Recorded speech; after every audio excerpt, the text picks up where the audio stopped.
சொல்ற விஷயம் நல்லதா கேட்டதான்னு கேட்கறவங்க தான் முடிவு பண்ணணும். சொல்றவங்க முடிவு பண்ணக்கூடாது. இப்படிலாம் நல்லது செய்யற அவங்க யாரு? அவங்க வேற யாரும் இல்ல, உன்னோட அம்மா தான்.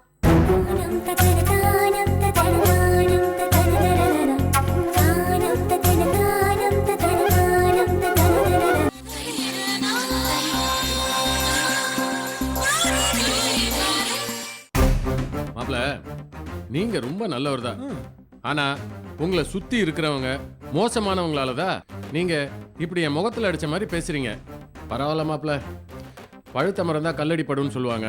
நான் பட்டு தானே ஆகணும். ஆனா மாப்ள, உங்களை இப்படியே விட்டு போறதுக்கு எனக்கு மனசு வரல. நீங்க இப்ப நடுக்கடல்ல துடுப்பு இல்லாம தத்தளிச்சுக்கிட்டு இருக்கீங்க. நான் துடுப்பா இருந்து உதவி செஞ்சாதான் நீங்க கரையேற முடியும். இல்லனா நடுக்கடல்லையே நீங்க மூழ்கி சமாதி ஆக வேண்டியதுதான். இதை நான் ஏன் சொல்லனா மாப்ள, இவ்வளவு நடந்ததுக்கு அப்புறமும் உங்க அண்ணி எதை பத்தியும் கவலைப்படாம கல்யாணத்துக்கு ஒத்துக்கிட்டு சீக்கிரம் நீ கல்யாணம் பண்ணிக்கிட்டாதான் நான் இந்த வீட்டுக்கு வருவேன், இல்லனா வரமாட்டேன்னு சொல்லுவாங்களா? நல்லவங்க வாயில எப்பவுமே நல்ல வார்த்தைங்க தான் வரும், நல்லது தான் சொல்லுவாங்க. ஏன்னா அவங்க யாரையும் ஏமாத்தணும்னோ நல்லவங்க மாதிரி நடிச்சு முதுகுல குத்தணும்னு நினைக்க மாட்டாங்க. போதும் மாப்ள, போதும். நீங்க யார பேசுறீங்கன்னு எனக்கு நல்லா புரிஞ்சு போச்சு. உங்களுக்கு இன்னும் உலகம் புரியல மாப்ள. அதனாலதான் சின்ன பையன் மாதிரி பேசிக்கிட்டு இருக்கீங்க. மாப்ள, நீங்க கெட்டவங்க கிட்ட மாட்டிக்கிட்டு கெட்டதையே நினைக்கிறீங்க, கெட்டதையே பேசுறீங்க. ஒன்று நீங்க உங்களை மாத்திக்கோங்க, இல்ல என்ன மாதிரி நல்லவங்க பேச்சையாவது கேளுங்க.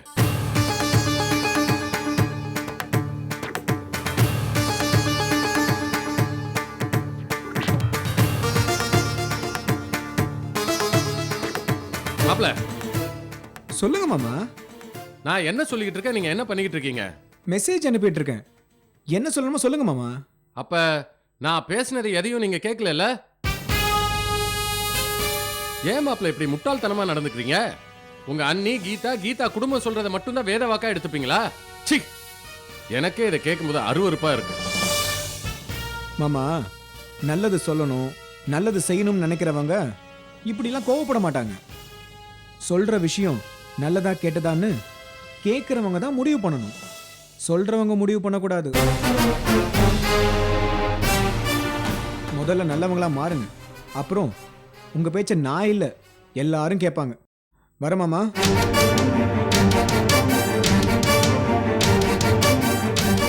கல்யாணம் நடக்க போற சந்தோஷத்துல இப்படி பேசிட்டு இருக்க மாப்ள. என்ன மோசமானவன் சொல்லிட்டல்ல, மோசமானவன் என்ன செய்வான்னு கூடிய சீக்கிரம் பார்க்க போறேன். அப்பப்பா, எவ்வளோ டிராஃபிக், எத்தனை சிக்னல். போட்ட பெட்ரோல் ஒரே நாளைக்கு காலி ஆயிடும் போல இருக்கே. உஷா, எனக்கு ரொம்ப பசிக்குது, டிஃபன். உஷா வீட்ல இல்ல.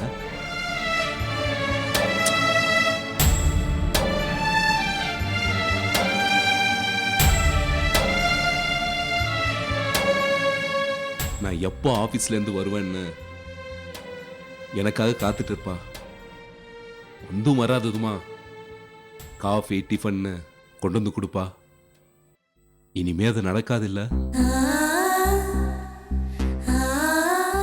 உஷாவுக்கு வேலை கிடைச்சதுல எங்க 3 பேருக்கும் ரொம்ப கஷ்டமாயிடுச்சு. எனக்கு உஷா பக்கத்துல இல்லாதனால பல விதத்துல பிரச்சனை. நான் பக்கத்துல இல்லைன்னு உஷாவும் ரொம்ப கவலையா இருப்பா. நானும் உஷாவும் ஒன்னா இல்லைன்னு குழந்தை கவலையா இருக்கும். பொண்டாட்டி இல்லாத வீட்டுல பேயும் பிசாசும் குடியேறும்னு சொல்லுவாங்க. அதுவும் உண்மைதான்.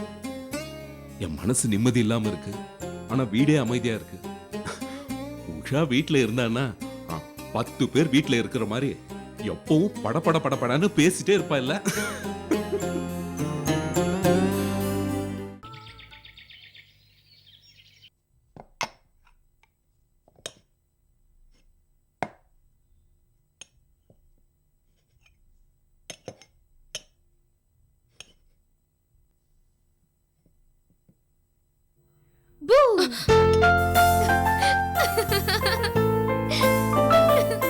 என்ன பயமுறுத்தினால நான் உன்னை எப்படி பயமுறுத்துறேன்னு பாரு. பார்க்கலாம் பார்க்கலாம். அம்மா, என்ன சித்தி இவ்ளோ ஹாப்பியா இருக்கீங்க?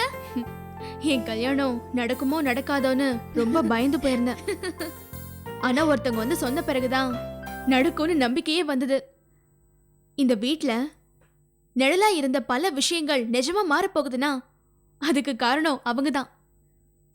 இவ்ளோ நாள் வேதனையில இருந்தேனா இன்னைக்கு நான் இவ்ளோ சந்தோஷமா இருக்கேன்னா அதுக்கு காரணமும் அவங்கதான். ஏன் சித்தி இப்படிலாம் நல்லது செய்யற அவங்க யாரு? அவங்க வேற யாரும் இல்ல, உன்னோட அம்மா தான். நான் சொல்றத கேட்டு உனக்கு கோவம் வருதுல நிக்கிதா? அம்மா மேல கோவப்படாத நிக்கிதா. அம்மா ரொம்ப நல்லவங்க. இல்ல, அவங்க நல்லவங்க இல்ல. என்னை பொறுத்த வரைக்கும் அவங்க கெட்டவங்க தான். எப்பவுமே எனக்கு அவங்கள பிடிக்கவே பிடிக்காது. ப்ளீஸ் நிக்கிதா, அப்படிலாம் பேசாத. அம்மாக்கு இருக்கிற ஒரே உறவு நீதான். அவங்கள என்னைக்கு நீ அம்மான்னு கூப்பிடுறியோ அன்னைக்குதான் அவங்களுக்கு உண்மையான சந்தோஷம். என்ன உனக்கு பிடிக்கும் போது நான் சொல்ற விஷயமும் உனக்கு பிடிக்கணும். அப்பதான் நீ என் மேல உண்மையான பாசம் வச்சிருக்கேன்னு நம்புவேன். நான் உன் கூட பேசாம இருந்தா உன்னால தாங்கிக்க முடியாதுல, அது மாதிரிதான் நீ பேசாம இருந்தா உன் அம்மாவால எப்படி தாங்கிக்க முடியும்? அவங்களுக்கு என்ன, புருஷனையே கொலை பண்ணவங்க. ஏன் பாசம் அவங்களுக்கு எதுக்கு? என் கூட பேசி பழகி என்னையும் சாகடிக்க பாக்குறாங்கல்ல. புரியாம பேசாதீங்க நிக்கிதா. சரி, நான் ஒரு கதை சொல்றேன், கேக்குறியா? சரி சித்தி. அப்பதான் அம்மா யாருன்னு உனக்கு புரியும். சொல்றேன், உட்காரு. ஒரு வீட்ல ஆ, அம்மாவும் புள்ளையும் இருந்தாங்களாம். ம். அம்மாவை பிடிக்காதவங்க புள்ள கிட்ட நைஸா பேசி ஏமாத்தி உங்க அம்மாவோட இதயத்தை எடுத்துட்டு வா, நீ கேட்டதெல்லாம் குடுக்கறேன்னு சொன்னாங்களாம். ஐயையோ. உடனே அந்த புள்ளையும் போய் ஆ, அம்மா கிட்ட கேட்டுச்சான். ஆ. சரிப்பா, என் இதயத்தை கொண்டு போய் கொடுத்தாதான் உனக்கு சந்தோஷம் கிடைக்கும்னா தரேன்னு இதயத்தை எடுத்து கொடுத்துட்டாங்களாம். ஐயையோ, செத்து போயிடுவாங்களே சித்தி. அதாம்மா தாய்ப்பாசம். ஓ, அதுக்கப்புறம்? அம்மா இதயத்தை எடுத்துக்கிட்டு அந்த புள்ள போகும்போது வழியில கால் தடுக்கி விழுந்துட்டான். அப்ப உடனே அம்மாவோட இதயம், என்னப்பா உனக்கு அடி ஏதாவது பட்டுருச்சான்னு கேட்டுச்சான். தான் இறந்தது பத்தி கூட கவலைப்படாம புள்ளைக்கு அடிபற்ற கூடாதுன்னு கேட்டாங்க பாத்தியா? அதுதான் அம்மா. உன் அம்மாவும் அப்படிதான் உன் மேல உயிரையே வச்சிருக்காங்க தெரியுமா?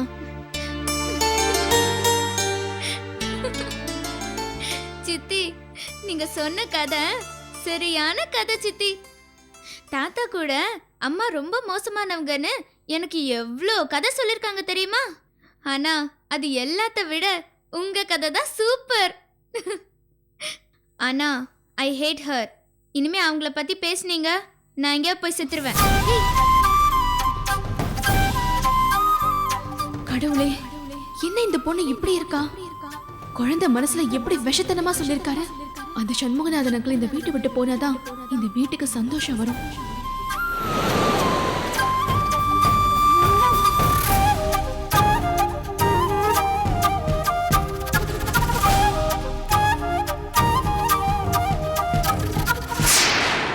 என்னம்மா நிக்கிதா, ஏன் ரொம்ப டல்லா இருக்க? அப்பா ஏதாவது சொன்னாரா? இல்ல, என்னை யாரும் எதுவும் சொல்லல. அப்புறம் ஏமா உம்முன்னு இருக்க?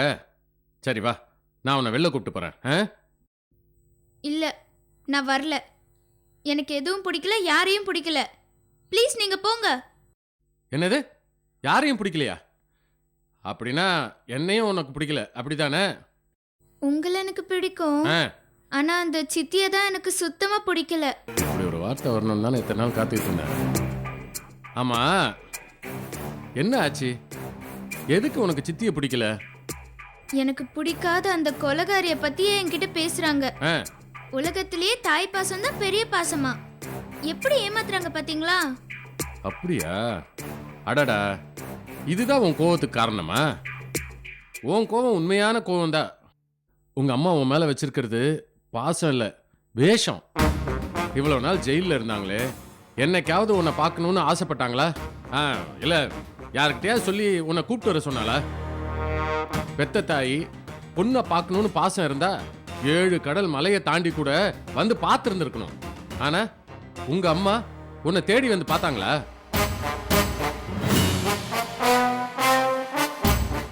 இப்ப ஏன் உன் மேல பாசமா இருக்கிற மாதிரி நடிக்கிறாங்க தெரியுமா? அப்படி நடிச்சாதா உன் பேர்ல இருக்க சொத்தெல்லாம் உங்க அம்மா கிடைக்கும். அது எப்படி அவங்களுக்கு கிடைக்கும்? என்னம்மா நீ உலகம் தெரியாத பொண்ணா இருக்க? இந்த பாரு, உன்னை கூப்பிட்டு போய் பாசம் காட்டுற மாதிரி நடிச்சு நீ மேஜர் ஆனதுக்கு அப்புறம் கொஞ்ச நாள் கழிச்சு உன்னை கொலை செஞ்சுட்டா உன் பேர்ல இருக்க சொத்தெல்லாம் உங்க அம்மா பேருக்கு ஈஸியா போயிடும்ல.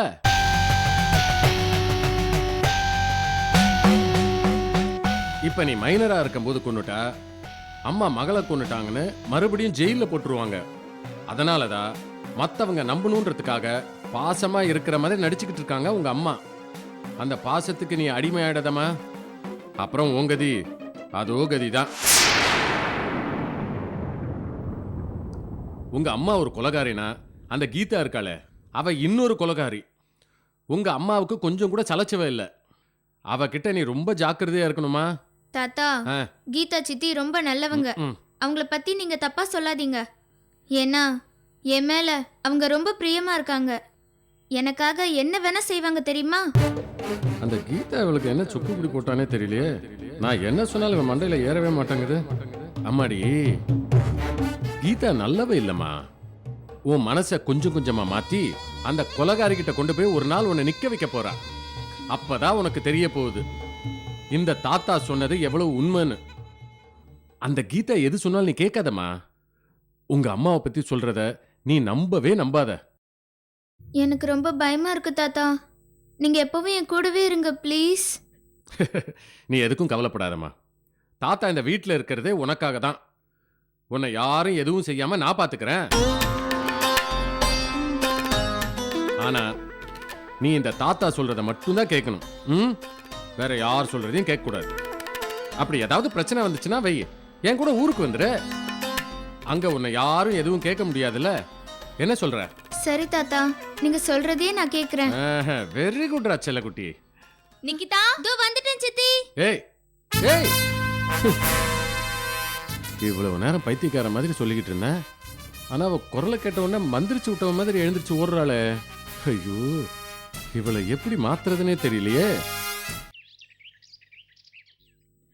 கீதா, கீதா, கீதா, கீதா, வாங்கப்பா, வாங்கம்மா, உட்காருங்க.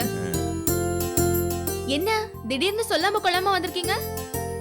சும்மாதாம்மா உன்னை பார்த்துட்டு போலான்னு நாங்கள் 2 பேரும் வந்தோம்.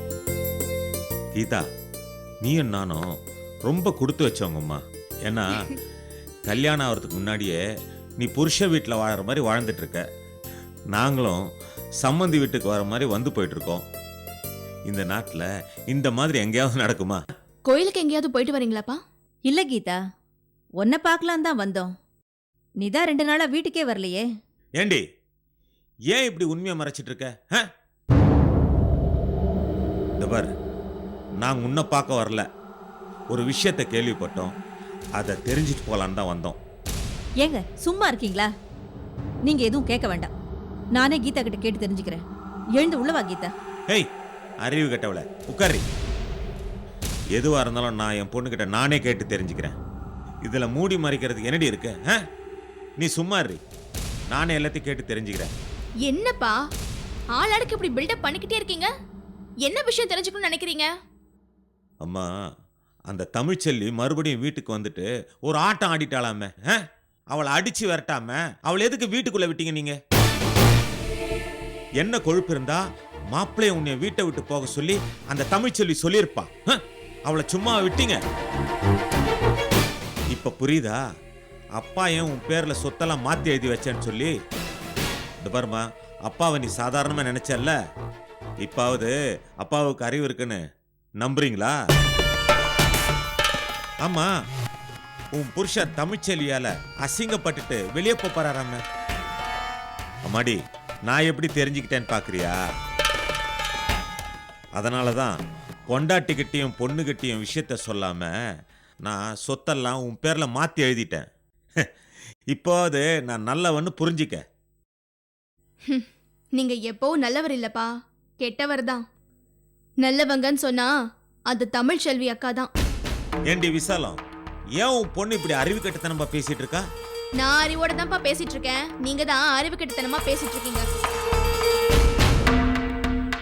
தமிழ் செல்வி மேடம் இந்த வீட்டுக்கு வந்தது உண்மைதான், இல்லன்னு சொல்லல. ஆனா நீங்க சொன்ன மாதிரி கேவலமாலாம் ஒண்ணும் அவங்க நடந்துக்கல. அவங்க உங்கள மாதிரி சொத்துக்கெல்லாம் ஆசைப்படுறவங்க இல்ல. சொந்த பந்தம்லாம் சந்தோஷமா இருக்கணும்னு ஆசைப்படுறவங்க. அவங்க இந்த வீட்டுக்குள்ள வந்ததும் நிக்கிதாவையும் சொத்தையும் ஒப்படைச்சிட்டு நான் வெளியே போயிடுறேன்னு மாமா சொன்னதும் அவங்க என்ன சொன்னாங்கன்னு தெரியுமா? நான் சொத்துக்கு ஆசைப்பட்டு இங்க வரல, நீ கீதாவை கல்யாணம் செஞ்சுக்கிட்டு வீட்ல எல்லாரும் ஒன்னா வாழணும், இததான் கௌதமோட அப்பாவும் ஆசைப்பட்டாரு, அவர் ஆசையை நான் நிறைவேற்றி வைக்கணும்னு சொன்னாங்க. செத்து போனவங்களுக்கே மரியாதை கொடுக்கறவங்கப்பா அவங்க. அப்படியாப்பட்டவங்க கௌதம் அம்மாவை வீட்டை விட்டு அனுப்புவாங்களா? நீங்க தப்பா பணம் பணம்னு பேயா அலையறீங்க. ஆனா அவங்க பாசத்துக்காக தான் பாவம் அலையறாங்க. இந்த மாதிரி நல்லவங்க இருக்கிறதுனால தான் இன்னும் உலகம் அழியாம இருக்கு. தமிழ்ச்செல்வி அவ்வளவு நல்லவங்களாமா? அந்த மகராசி மனசு போல ரொம்ப நல்லா வாழணும். எங்கம்மா, திருடுறவங்க தான் நல்லா இருக்காங்க, நல்லவங்களுக்கு தான் காலமே இல்லையே. உலகத்துல இருக்கிற மொத்த கஷ்டமும் அவங்களுக்கு தான் வருது. மாமா எப்போ வந்தீங்க? இப்பதான் வாங்க. மாப்பிள சும்மா பார்த்துட்டு போலான்னு வந்தோம். இல்ல மாமா, அப்பா போய் சொல்றாரு. ஏம்மா கீதா சும்மா இருமா, மாப்பிள்ளை கிட்ட போய் தெரிஞ்சுக்கணும்பா. என்ன விட மாமா தான் எல்லாத்தையும் தெரிஞ்சுக்கணும். யாரோ இவங்க கிட்ட உங்க அண்ணி உங்களை வீட்டை விட்டு வெளியில போக சொன்னாங்கன்னு இவர்கிட்ட சொல்லிருக்காங்க. ஓ, அப்ப நம்ம வீட்டுக்கு துக்கம் விசாரிக்க வந்திருக்காங்கன்னு சொல்லு. இல்ல மாப்பிள அப்படி எதுவும் இல்ல. மாமா, மனசு நல்லா இருந்தா எல்லாம் நல்லபடியா நடக்கும். இதுக்கு முன்னாடி நீங்க வந்தப்ப என்ன ரொம்ப குழப்பிட்டீங்க. ஃபேமிலி பிசினஸையும் ஒண்ணா சேர்த்து பேசி ரெண்டும் ஒண்ணுதான்னு சத்தியம் பண்ணீங்க. ஆனா ஃபேமிலியில பாசம் மட்டும்தான் இருக்கணும், வியாபாரம் இருக்கக்கூடாதுன்னு குடும்பமும் வியாபாரமும் ஒன்று சேர்ந்தா அதுக்கு பேரு சந்தன்னு அர்த்தம். அன்னிதான் எனக்கு புரிய வச்சாங்க. நீங்க என்கிட்ட ஒரு விஷயத்தை மறைக்க நினைக்கிறீங்க. ஆனா கீதா எனக்கு எல்லாமே தெரியணும்னு நினைக்கிறா. அவ எனக்கு மனைவியா கிடைக்க நான் தான் கொடுத்து வச்சிருக்கணும். மாப்பிள சொல்லுங்க. என்னை மன்னிச்சிருங்க மாப்பிள. உங்க மாமா கிட்ட பேசி பேசி இப்படி தப்பு தப்பா நடந்துக்கிறேன். உங்க மனசுல ஒன்றும் வச்சுக்காதீங்க மாப்பிள. இங்க பாருங்க, அடுத்தவங்கள ரொம்ப தப்பானவங்கன்னு சொல்றத என்னால ஏத்துக்க முடியாது. கீதா உங்க பொண்ணு தானே, உங்களை மாதிரி தப்பா தானே நடந்துக்கணும். எதுக்கு உண்மையை பேசணும்? எதுக்கு நல்லவளா நடந்துக்கிறா? மனசு மாமா, மனசு. எல்லாம் நல்லா இருந்தா எல்லாம் நல்லதே நடக்கும். உங்க மனசையும் கொஞ்சம் நல்ல விதமா மாத்துங்க. அம்மாடி, மாப்பிள்ளை கிட்ட இவ்வளவு நல்ல பேர் வாங்கியிருக்கியே, இதை விட சந்தோஷம் எங்களுக்கு வேற என்னம்மா வேணும்?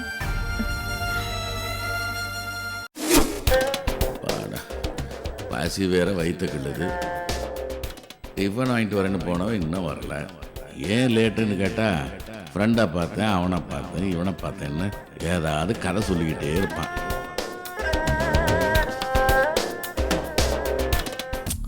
அப்பா இந்தாங்க டிஃபன். ஏன் பிறகு ஆ என்னப்பா இவ்வளோ லேட் பண்ணிட்ட? ஏன்பா டிஃபன் தோசை வாங்கிட்டு வந்தியா இல்லை இட்லி வாங்கிட்டு வந்தியா?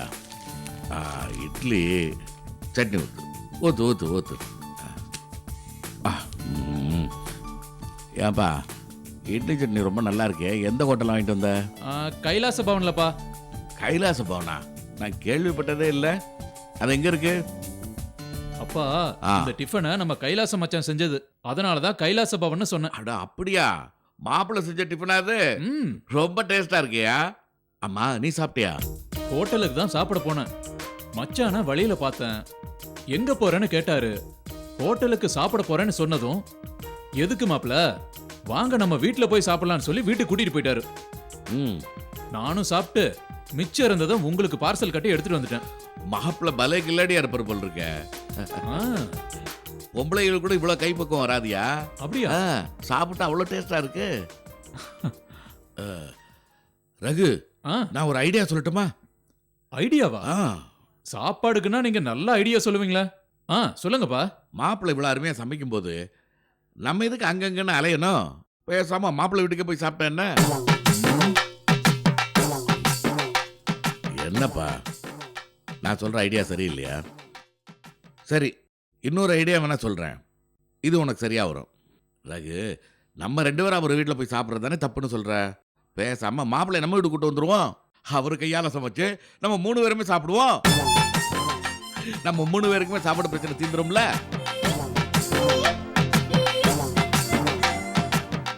ஏன்பா கொஞ்சம் கூட உங்களுக்கு அறிவே இல்லையா?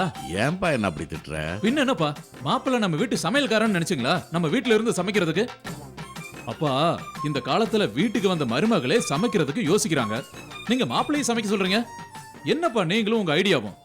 சரிப்பா, மாப்பிள்ளை வேண்டாம், நம்ம சாப்பாட்டுக்கு என்ன பண்றது?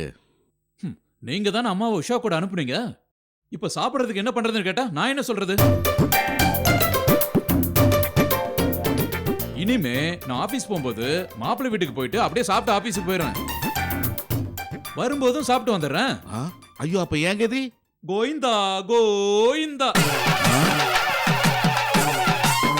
அடப்பாவி, பெத்த மனம் பித்து பிள்ளை மனம் கல்லுன்னு சொல்லுவாங்க. எப்படி சொல்லிட்டு போறான் பாரு.